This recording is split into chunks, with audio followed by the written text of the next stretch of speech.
To je le simulacija, a s temi povsem novimi napravami in postopki bodo lahko v prihodnosti pomorski inšpektori nadzirali ladje in prepoznali morebitno škodljivost balastnih vod.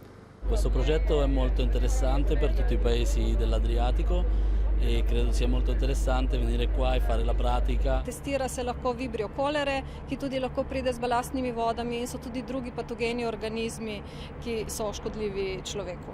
To je prvi korak k ratifikaciji mednarodne konvencije o ravnanju z balastnimi vodami, ki sta jo od vseh jadranskih držav ratificirali le Hrvaška in Črna Gora. Pravzaprav države niso hotele ratificirati, zato ker so vedeli, da ne vejo, kako jo izvajati. To so prvi koraki, tega reševanja teh vprašanj in določanja, metode, kako to izvajati.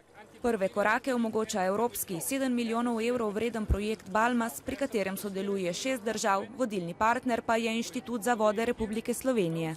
Naslednje leto sledijo vzorčenja na ladjah tukaj in v še 11 jadranskih pristaniščih.